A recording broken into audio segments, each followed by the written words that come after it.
This is the Black Creative Handbook with your host, Cassandra Lauren Gordon, and I am here with Francetta Evans-Anfom. Okay, so what do you do? I'm a award finalist music blogger and copywriter for Black-owned businesses, and my music blog, I support Afrobeat, Amapiano and house music. Okay, we're going to delve a little bit into that more, but I'm really going to do what I do with most of my guests. Go into the quick fire questions, so just random things. For instance, if I said, do you want orange juice or apple juice, you just say which one you like and why. So I just gave you a head start. Okay. You like orange juice or apple juice? Apple juice. Why? It's just a fresher taste, and it's the second most popular after orange juice, I think. So it's not something everyone makes at home. Understood. A 90 or pajamas? Pajamas. And why? Pajamas. I just like the comfort of being in pajamas, and it's just comfortable and you feel cozy, especially with the weather now. Spring seems to have gone, so in the UK, so I don't know. It was great last week, and now back to coats now. So the spring in the UK, for international audiences, the sun, the seasons in the UK is a lie.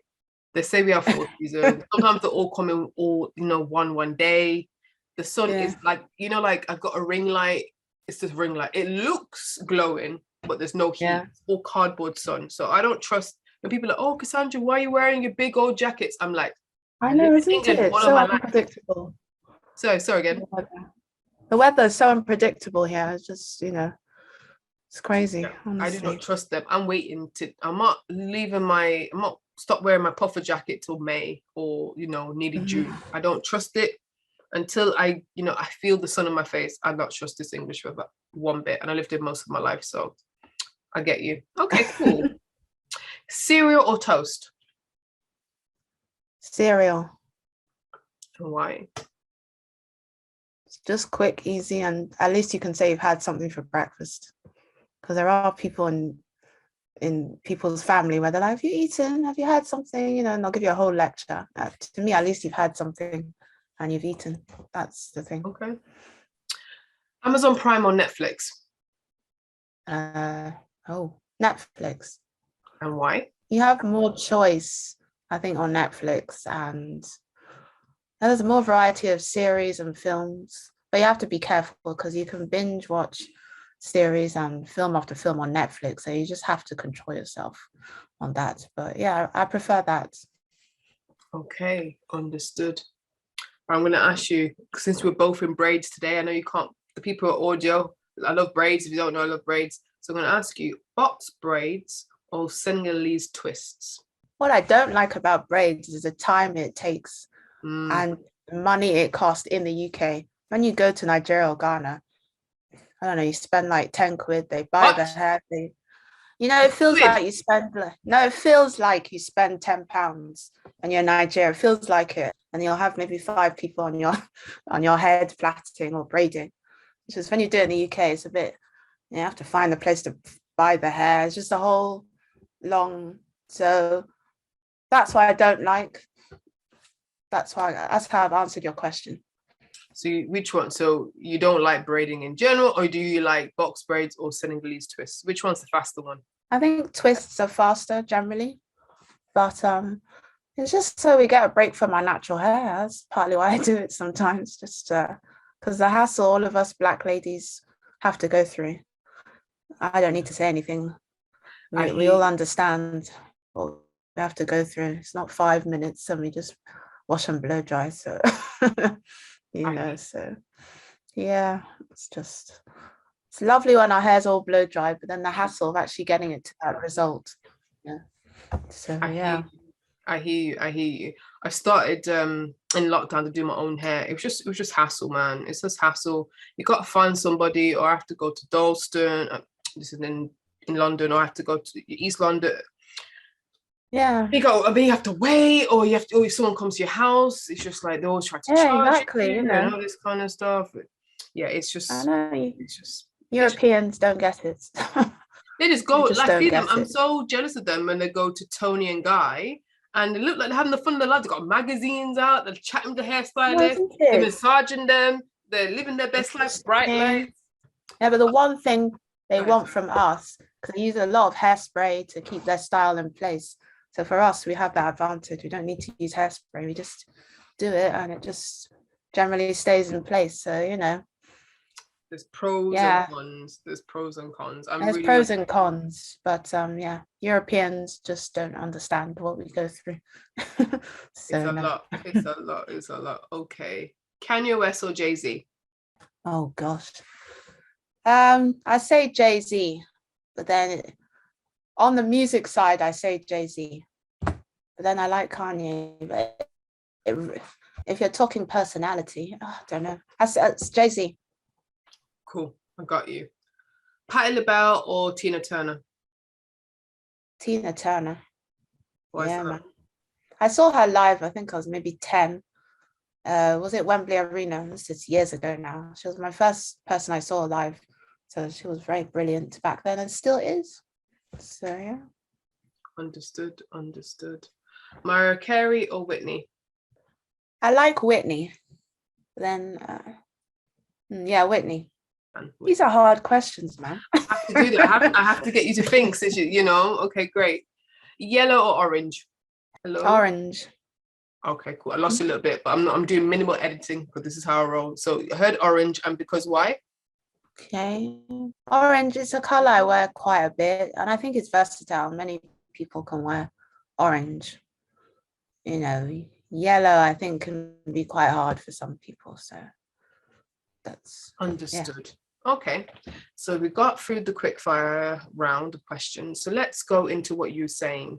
So that you're a copywriter, right? For certain businesses. Yeah. Could you just tell us what a copywriter does and how do you help people in their businesses? Everyone has a brief idea of what a copywriter is and a content writer. So they both write, obviously, but with copywriting, you're writing words for a website or a sales page, a landing page, a brochure, for example, which converts into more profit for a business and return on investment for them. That's the end goal. When it's content, it's like writing a script for a podcast or a film or blogging. So that's more to get that company or business higher ranking on Google and YouTube, for example, and to get more awareness and to seem like an expert and thought leader in their field on their website. So they're similar, but then quite different, copywriter and content writer. So just to explain both. So if I understand, so copywriting is to help to increase sales or brand awareness. Yes. Oh, maybe I'm confused. So is it just sales help to convert for sales and marketing, and content is just writing content? Copywriting, the end goal is to get more sales, profit, return on investment, more website visitors, all those things. Content is when you write a blog, for example, you want to get more website readers, more followers. You want more people to think, oh, this person is an expert in that field. So that's more what content is. And then emails is content as well. You have your email list, but then you want people to go, oh, this person, they know what they're talking about. So that's the difference with both.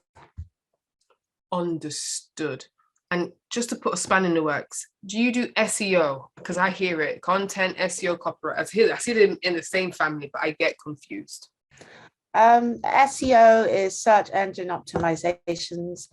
So if you're wanting to rank higher on Google, for example, or any search engine, actually the top 3 are Pinterest, YouTube, and Google.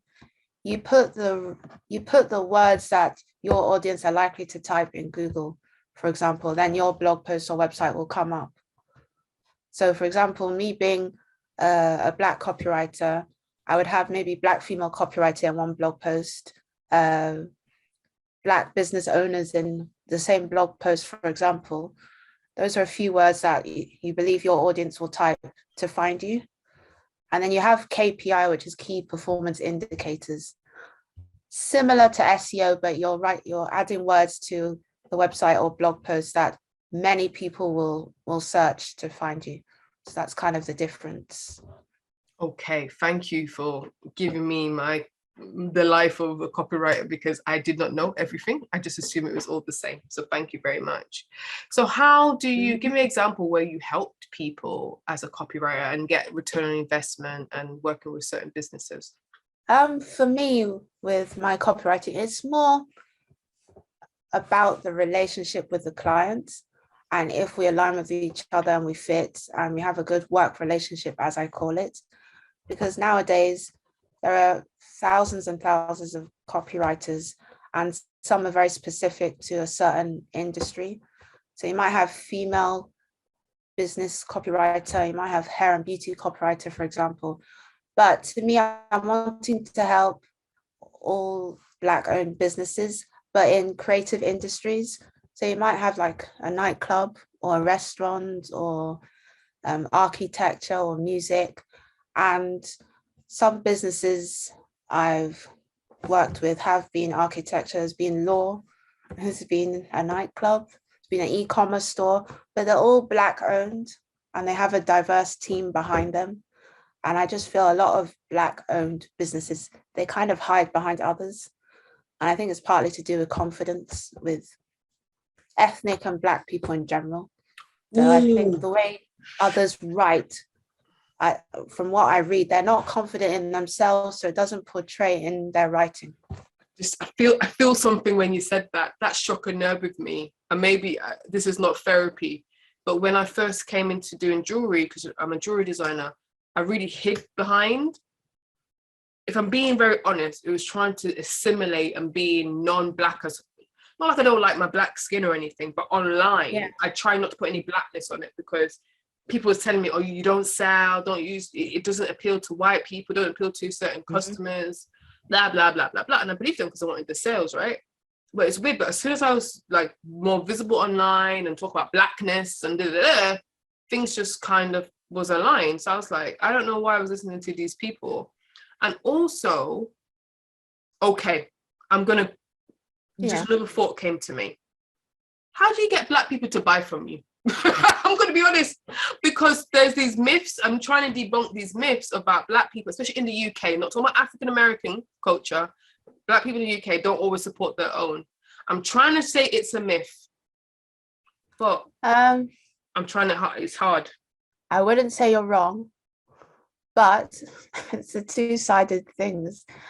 I think more so now than ever, more ethnic and underrepresented people are supporting their own because they're seeing more representation on TV and in society.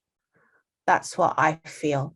And especially since George Floyd, I'm sure without even saying a word, you're seeing more Black hosts, more Black actors, more Black female directors, female film directors, more Black authors, we're all just coming out. And I think over time, we've all just got to believe in ourselves more, because if we don't believe in ourselves, who will? We have to think we're the best.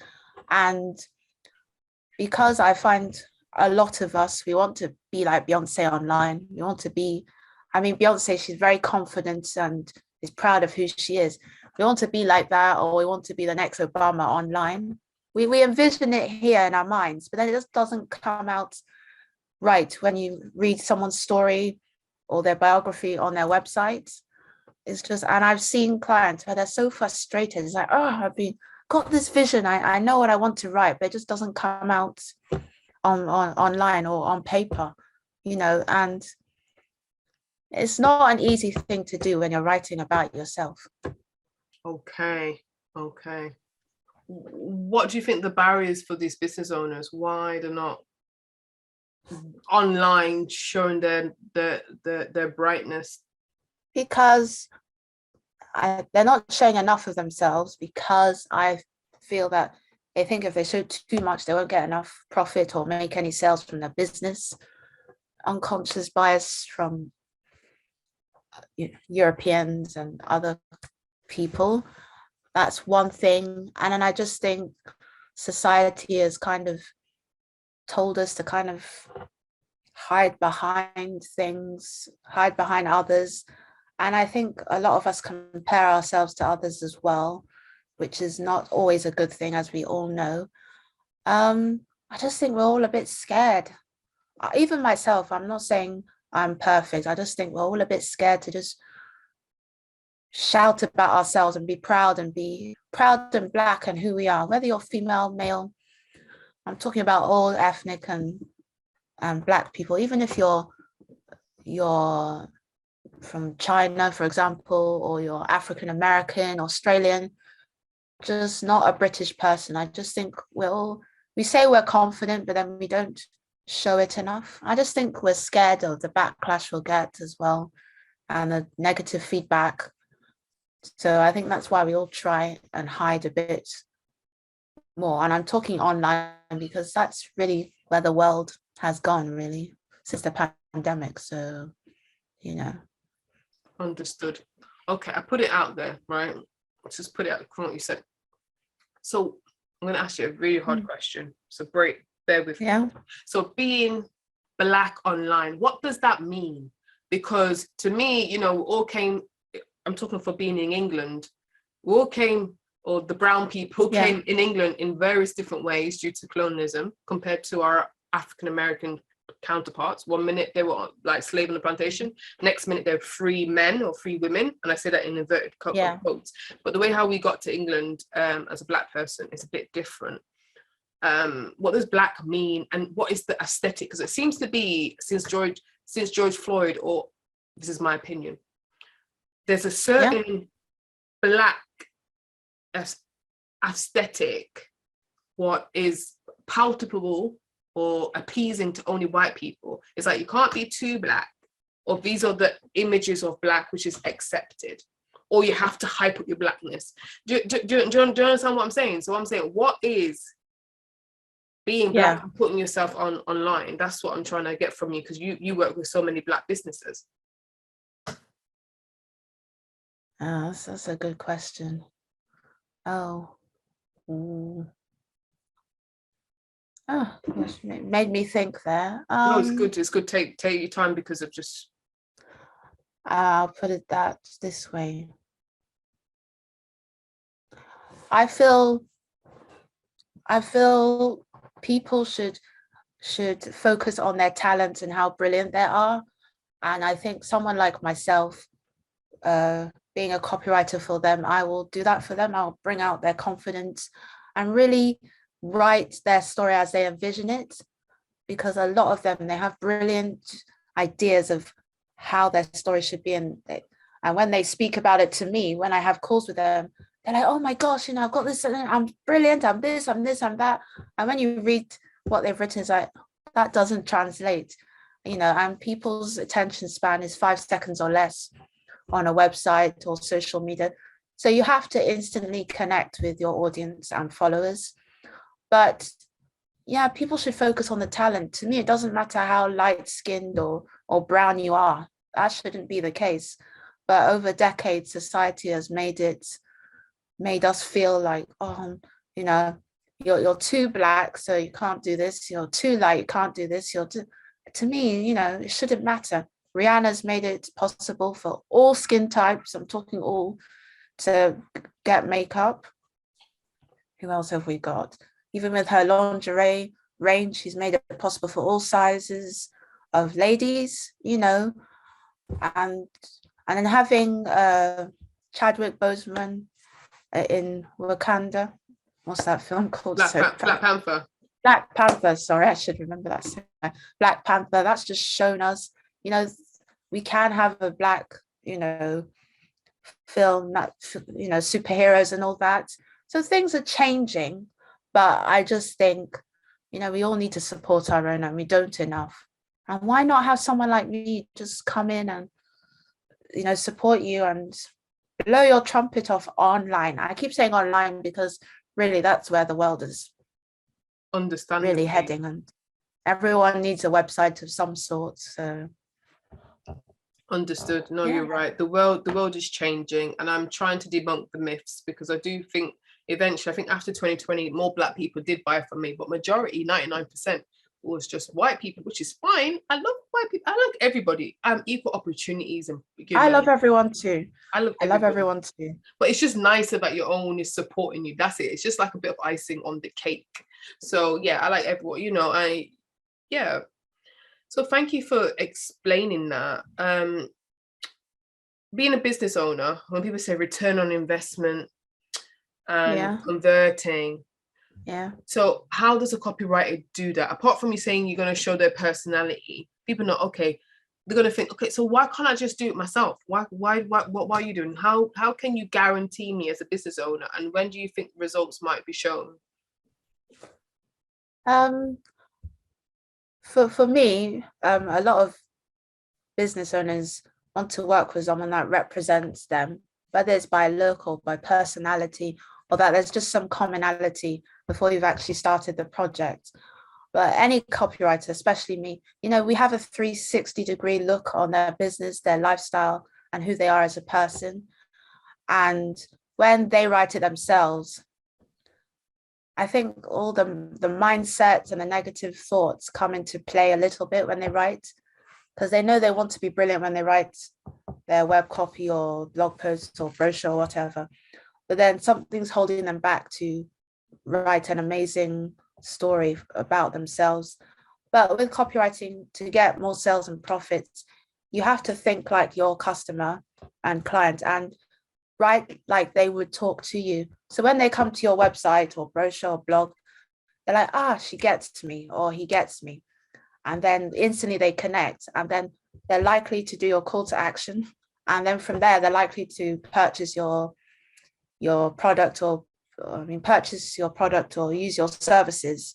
So that's one way of getting return on investment and profit. But also you need to talk about the benefits, the reasons why they would use your service or buy your product. And also people like to have a time scale for things. So like if you want brand awareness for your hair products, there'll be another hair product out there, but is yours faster or slower? Can it make someone's hair dry faster or things like that? So those are a few aspects to it. So you have to, it's not all about you, your business. You're helping to serve others. So you have to think like your customer or clients. It's like a one-way or two-way conversation, but you're not there. Okay, put it this way, I'm the website, and then someone visits the website and they have to feel like they're talking to you. She gets me, he gets me. They understand my pain points. They understand my problems. So tick, tick, tick. And once that's all kind of done, they're likely to give you their cash, really, or, at the end of it. So. All about the cash. I'm all about the cash. So, no, that's really helpful. I forgot to ask you at the beginning, which I should have done, is like, how did you get into copywriting? How does one become a copywriter and convert people online? I've always been writing all my life. I won an award, I think at secondary school.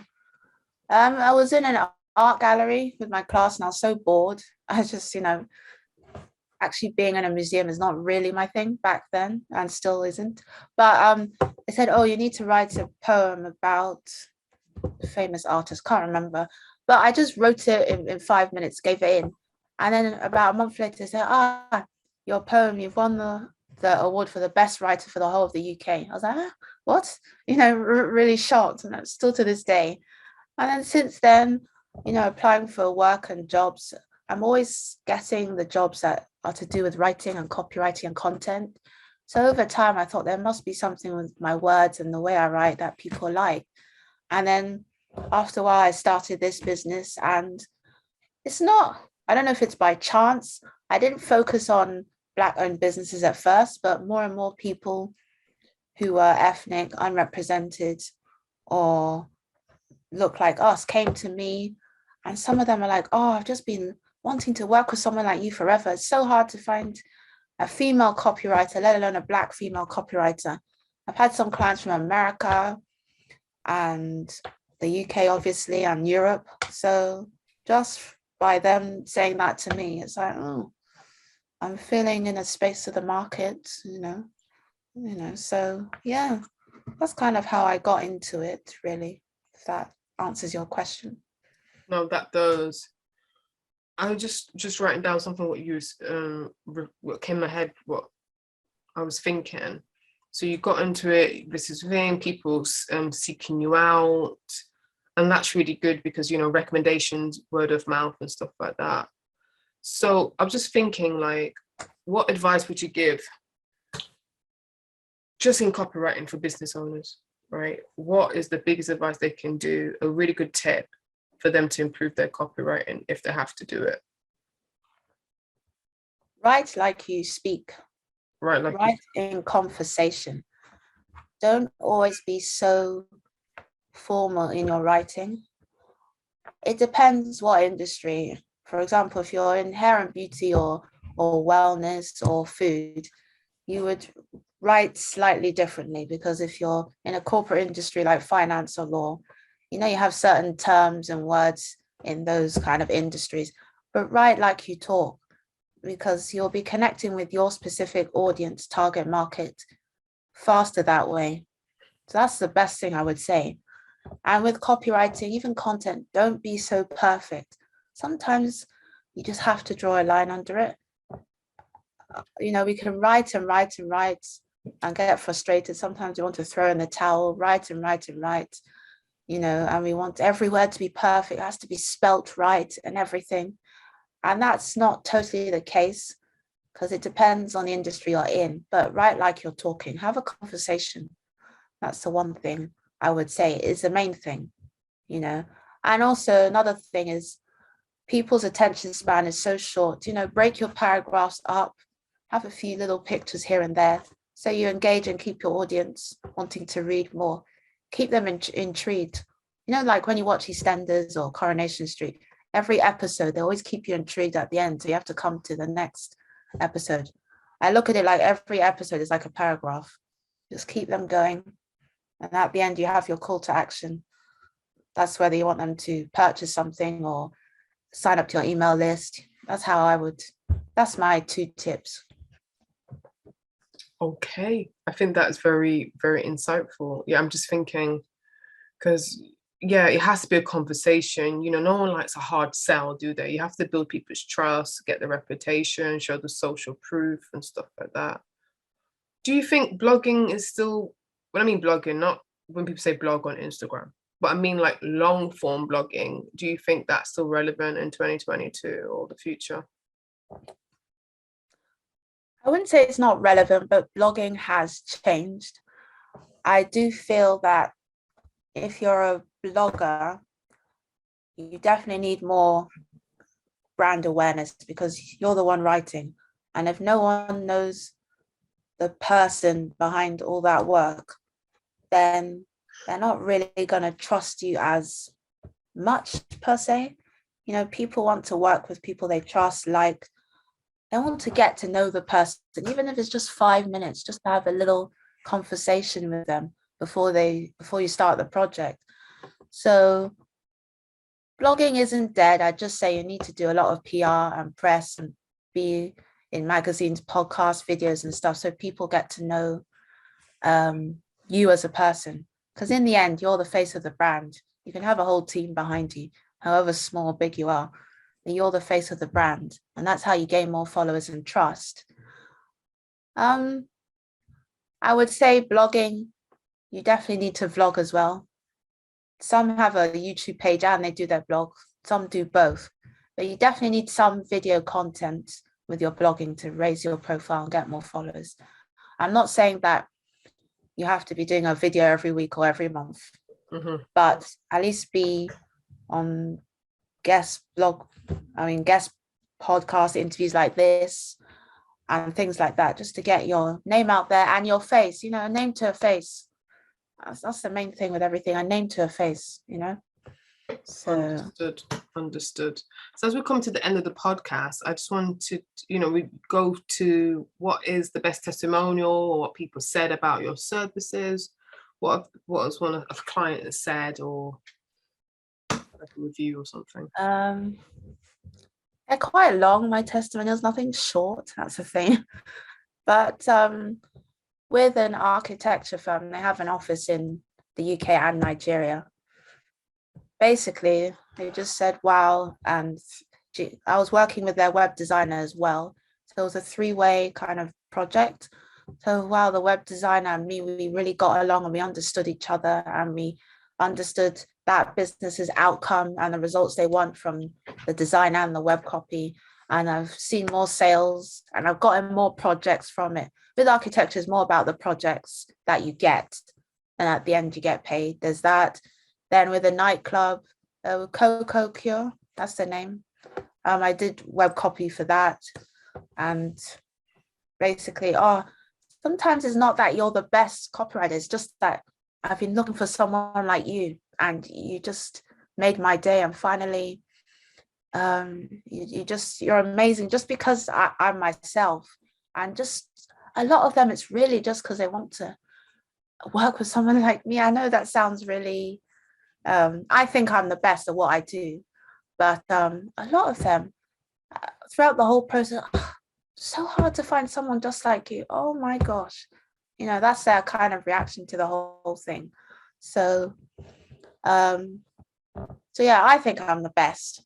But there are some millionaires and 6-7 figure businesses owned by us ethnic and Black people, and Black millionaires out there. Also, that's people's perception. They shouldn't think, Black owner, they don't earn much, or they're not wealthy enough, or they're not the best. I think the second wealthiest people in America is Black owned businesses and millionaires. Nigerians are the wealthiest around the world. So really, there are some brilliant people out there who look like us. I know, that's just all I have to say. Yeah. No, that's very understandable. I think it's very positive to say that, there are lots of hopefully I'll be there soon, the Black millionaires and people doing well. It's not always poverty, guns, crime, stabbing, exactly. that type of narrative. People just really trying to make a living for themselves and contribute positively to society. So yeah, I'm sure many people watched Dragon's Den. It's Shark Tank around the world. But Steve Bartlett, he's a great example. He's 28. I think Social Chain, is it worth 660 million pounds? And he's 28. I mean, he sold it now, and he has his CEO of a diary podcast, which is doing brilliantly. But I mean, he's one example. He said 10 years ago he was going to pitch on the show, and now he's actually sitting in a chair. I mean, as you say, it's not all poverty and negativity and all that. We have to be brilliant, and we have to work just that tad bit harder. I think twice as hard. You can't be mediocre. This is the thing. It frustrates me about like Black creatives. It's just like to get into certain spaces, and sometimes it's certain spaces like white spaces or whatever, or your peers. You can't go mediocre. You have to go hard or go home, and it's just a lot, isn't it? It's just a lot, but you just have to do it. Patricia Bright, another vlogger, the deals that some Europeans were getting when they had maybe 100,000 followers, she got them, but she had to have 1 million plus followers.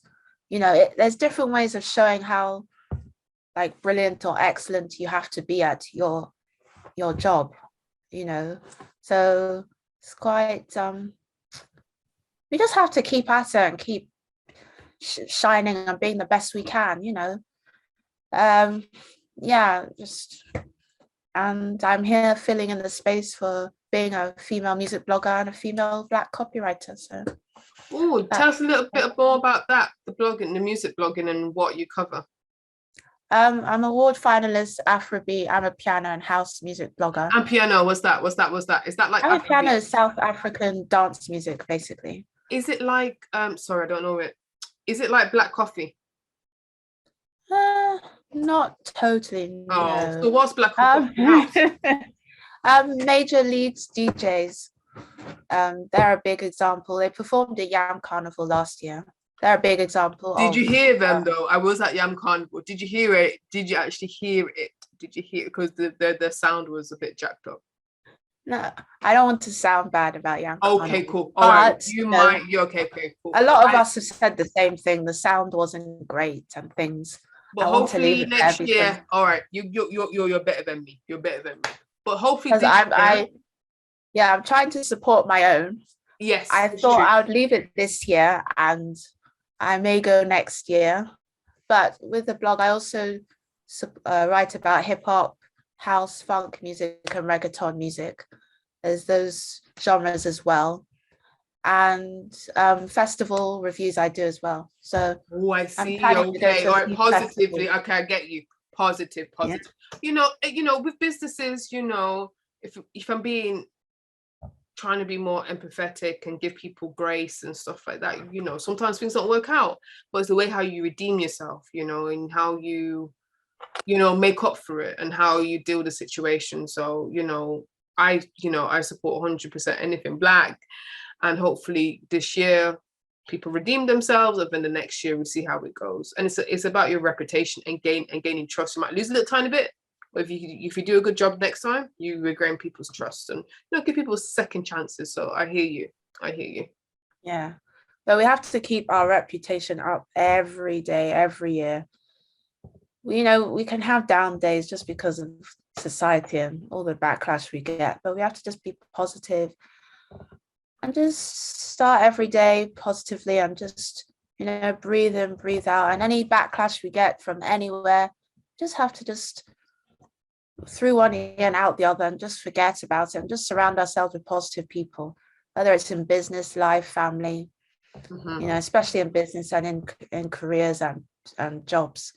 So it's not totally about me writing for them. It's also just to support them. We all need to support each other. If we don't, who will? I think we just leave it there. But apart from we leaving it there, how can we find you and your business? Datsmuzik.co.uk or Dats_music for Instagram, and Dats Muzik for Facebook and Twitter, or just type my name in Google and I will come up very easily. Cool. That's amazing. And obviously it's going to be all in the show notes. So yeah, that is so amazing. Thank you so much. Really appreciate you being on the show, dropping gems. I do really appreciate that. Well, thank you for having me as well.